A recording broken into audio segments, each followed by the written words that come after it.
সুবর্ণপুর গ্রামে এক দরিদ্র কৃষকের ছেলে পড়ালেখার খাতিরে শহরে থাকতো। তার নাম ছিল রাসেল। আর গ্রামে তার বাবা মা আর ছোট বোন সেই ছোট্ট বাড়িটাতে বসবাস করত। গরমের ছুটিতে রাসেল বাড়িতে বেড়াতে আসে। রাসেল, তুই কেমন আছিস বাবা? কতদিন পর তোকে দু চোখে দেখতে পেলাম। তুই ঘন ঘন কেন ছুটি পেলে বাড়িতে আসিস না বল তো? তোকে যে এতদিন না দেখে থাকতে আমার কষ্ট হয় রে বাবা। কলেজের ছুটি না পেলে কিভাবে ঘন ঘন বাড়িতে আসি বলো তো মা? আর তাছাড়া শহরে গিয়েছি আমি পড়াশোনা করার জন্য, সেটাই যদি না করি তাহলে কিভাবে চলবে বলো? হ্যাঁ হ্যাঁ, রাসেল তো ঠিকই কথা বলেছে রাসেলের মা। আর তুমি এভাবে ওকে উতলা করে তুলো না তো। আর কয়দিন বাদে পড়ালেখা শেষ হলে তো একেবারে আমার ছেলেটা গায়ে ফিরে আসবে। এসব তুমি কি বলছো কি বাবা? আমি গায়ে ফিরে আসার জন্য শহরে পড়ালেখা করতে গিয়েছি নাকি? আমি তো শহরে লেখাপড়া শেষ করে শহরেই একটা চাকরি বাকরি করার চিন্তা ভাবনা করছি। ভাইয়া, তুই শহরে চাকরি বাকরি করলে তো শহরের সাহেবদের মতো হয়ে যাবি। তখন আমাদের ভুলে যাবি না তো? ধুর পাগলি, তোদের আমি ভুলে যাব কেন? তোর ভাই শহরে চাকরি করলে দেখবি তোর জন্য অনেক কিছু নিয়ে আসবে। তাহলে তো অনেক ভালো হবে ভাইয়া। না বাবা না, তোকে শহরে চাকরি করতে হবে না। আমি শুনেছি ছেলে মেয়ে শহরে চাকরি বাকরি করলে নাকি স্বার্থপর হয়ে যায়, বাবা মাকে তখন ভুলে যায়। তুইও যদি তাই করিস তাহলে আমরা কাকে নিয়ে বাঁচবো বল তো বাবা? কি যে বলো তোমরা! কোথায় আমি সংসারের উন্নতির জন্য চাকরি বাকরি করার কথা ভাবছি, আর তোমরা আমাকে এক্ষুনি স্বার্থপর বানিয়ে দিচ্ছ। চললাম আমি।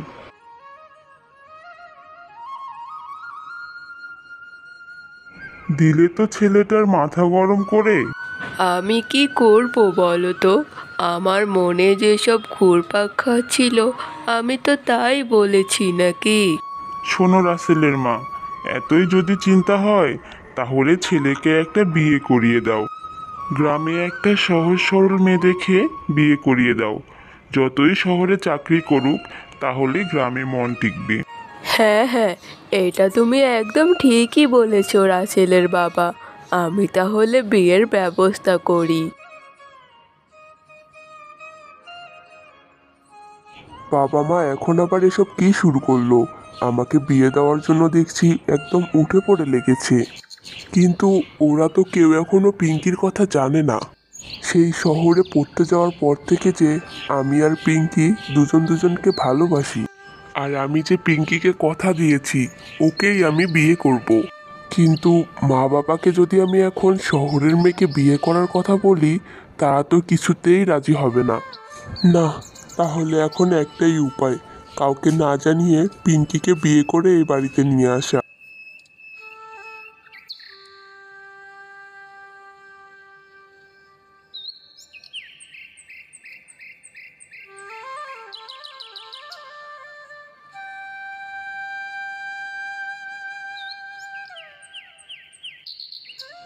মা, বাবা, কোথায় গেলে তোমরা সব?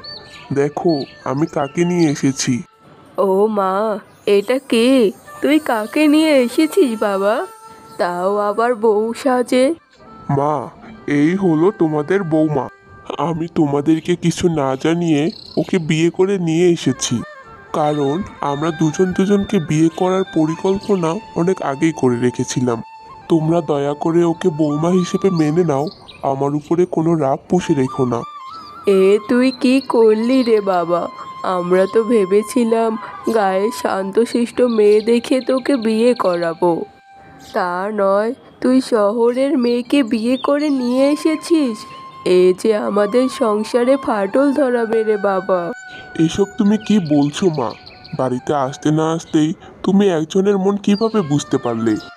ও আমাদের সংসারে কিছুতেই ভাঙন ধরাবে না মা, বরং একসাথে মিলেমিশে থাকতে পারবে।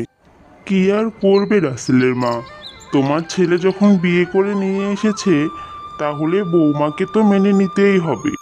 মা ঋতু, যা তোর নতুন ভাবিকে ঘরে নিয়ে যা। এসো, এসো নতুন ভাবি, তোমাকে আমি ঘরে নিয়ে যাই। হ্যাঁ হ্যাঁ, চলো তো, চলো ঘরে চলো। আমি আর এই গরমে দাঁড়িয়ে থাকতে পারছি না।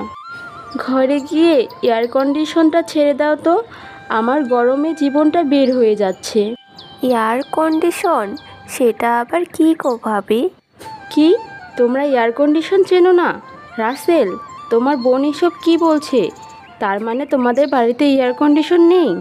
আহ পিঙ্কি, এটা গ্রাম, এটা তোমাদের শহর নয় যে বাড়িতে বাড়িতে ফ্রিজ, টিভি, এয়ার কন্ডিশনার থাকবে।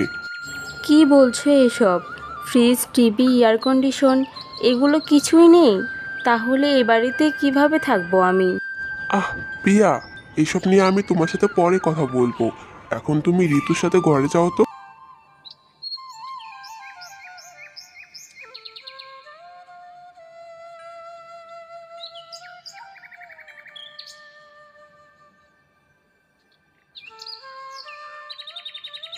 আজ তুমি আমাকে আমার বাবার বাড়িতে দিয়ে আসো।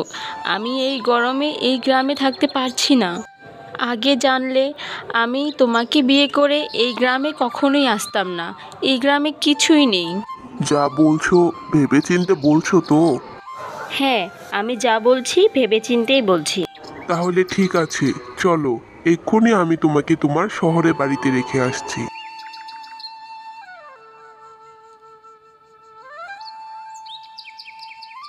রাসেল, তুইও দেখি বৌমার কথার সাথে তাল মিলাচ্ছিস। বেচারি গরম সহ্য করতে না পেরে এইসব বলছে, আর তুই কি না। রোজ রোজ আর এই অশান্তি ভালো লাগে না মা। গরম পড়লে তো সব জায়গায় গরম। শহর আর গ্রামের মধ্যে কি পার্থক্য বলো তো? তোকে আর এত তফাৎ খুঁজতে হবে না। তুই যা তো, শহরে তোর কাজে যা। আমরা বৌমাকে ঠিক দেখে শুনে রাখবো, কোনো অযত্ন হতে দিব না। ফিরে এসে দেখবি বৌমা একইবারে পাল্টে গেছে।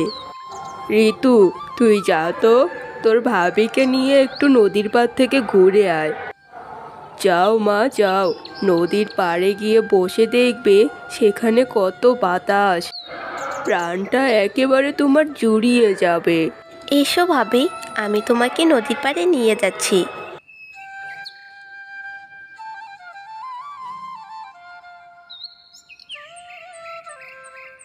কি ভাবি, এখানে এসে তোমার কেমন লাগছে বলো তো? হ্যাঁ হ্যাঁ, এখানে এসে একটু ভালো লাগছে। তুমি আমাকে রোজ এখানে নিয়ে আসবে তো ঋতু? তুমি চাইলে তোমাকে আমি রোজ এখানে নিয়ে আসবো ভাবি। ঋতুমা, এই দেখ, তোর ভাবির জন্য বড় একটা তরমুজ নিয়ে এসেছি। তোর ভাবিকে কেটে দে, আর দেখবি তোর ভাবির জন্য কোনো রকম অসুবিধা না হয়। আচ্ছা বাবা, ঠিক আছে। এবারের মানুষরা কত ভালো। সবাই সবসময় চেষ্টা করে কিভাবে আমার ভালো রাখা যায়। আর আমি কিনা এদের সাথে কত খারাপ ব্যবহার করেছি, এদের সাথে খাপ খাইয়ে না নিতে পেরে। না না, আজ থেকে আমার যতই কষ্ট হোক না কেন, আমি সহ্য করে নেব। আমি এবারে আদর্শ বৌমা হয়ে উঠব।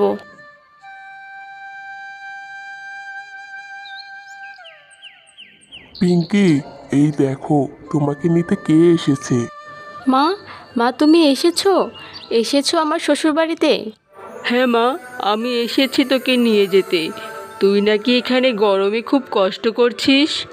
তোকে তো আগে থেকেই বলেছিলাম গায়ের ছেলেকে বিয়ে করিস না, তখন তো মার কথা শুনিসনি। আমাদের শহরের বাড়িতে ঘরে ঘরে এয়ার কন্ডিশনার, আর এখানে কি না তুই গরমে কষ্ট করছিস। চল, এক্ষুনি চল আমার সঙ্গে।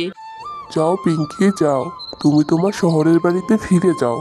ভাবি, তুমি আমাদের ছেড়ে চলে যাবে? সত্যি তুমি আমাদের সাথে এই বাড়িতে থাকতে পারবে না? না না, আমি তোমাদের ছেড়ে কোথাও যাব না। এটাই তো আমার বাড়ি। আর এই বাড়িতে যা যা আছে তা দিয়েই আমি ভালো থাকবো। চাই না আমার শহরের বাড়িতে এয়ার কন্ডিশনার। আমি যে তোমাদের সাথে এখানে ভালো আছি। এখন শহরে ফিরে গেলে তো ওই বদ্ধ আটকা জায়গায় থাকতে আমার দম বন্ধ হয়ে আসবে। পিঙ্কি, এইসব তুই বলছিস কি? তার মানে তুই আমার সঙ্গে শহরে ফিরে যাবি না? না মা, তুমি তোমার শহরের বাড়িতে ফিরে যাও। আমি আমার শ্বশুর শাশুড়ি স্বামীকে নিয়ে এ বাড়িতেই থাকবো। এরপর থেকে পিঙ্কি তার শ্বশুর বাড়িতে সুখে শান্তিতে সংসার করতে থাকে। বন্ধুরা, আমাদের গল্পগুলো যদি ভালো লেগে থাকে তাহলে আমাদের চ্যানেলটিকে সাবস্ক্রাইব করে পাশে থাকা বেল আইকনে ক্লিক করে দিবেন।